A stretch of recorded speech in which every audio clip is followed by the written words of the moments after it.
मुंबईकरांसाठी एक मोठी बातमी आहे। मुंबई आणि नवी मुंबईला जोडणाऱ्या शिवडी नाभाशेवा सागरी सेतूच्या लोकार्पणाचा मुहूर्त अखेर ठरलेला आहे। जानेवारी किंवा फेब्रुवारीमध्ये या पुलाचं लोकार्पण होण्याची शक्यता आहे। लोकसभा निवडणुकीच्या आधी लोकार्पण होणार असल्याची माहिती मिळते आहे। मुंबई ते नवी मुंबई JNPT मुंबई गोवा महामार्ग तसंच रायगड जिल्ह्यातून दक्षिणेकडे जलद गतीने जाण्यासाठी या सागरी सेतूचा फायदा होणार आहे। या सागरी सेतूमुळे नवी मुंबई ते मुंबई प्रवास अवघ्या 20 मिनिटात शक्य होणार आहे। यावेळेस आढावा घेतलाय आमचे प्रतिनिधी गणेश कवडे।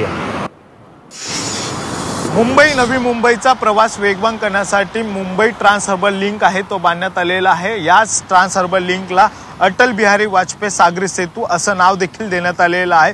21 किलोमीटरचा हे खरं तर ट्रान्स हार्बर लिंकचा प्रकल्प आहे तो उभारण्यात आलेला आहे। या प्रकल्पाचं काम आहे ते पूर्ण झालेलं देखील पाहायला मिळतंय। नवीन वर्षाच्या सुरुवातीलाच म्हणजे जानेवारी फेब्रुवारी महिन्यामध्येच या पुलाचं आहे ते उद्घाटन होणार आहे। त्यामुळे या सागरी सेतूवर मुंबई आणि नवी मुंबईतील प्रवास करणाऱ्या नागरिकांना मोठा दिलासा मिळणार आहे। यामुळे नागरिकांचा वेळ देखील आहे तो वाचणार आहे। त्याच पद्धतीने इंधनाची बचत देखील होणार आहे। मात्र या प्रकल्प पूर्ण झाला असून देखील वेळ मिळत नाहीये, त्यामुळे याचं उद्घाटन केलं जात नाही असा देखील आरोप विरोधकांकडून केला जातोय। त्यामुळे नवीन वर्षाच्या सुरुवातीलाच या पुलाचं उद्घाटन होऊन सर्वसामान्य नागरिकांना हा पूल वापरता येणार आहे।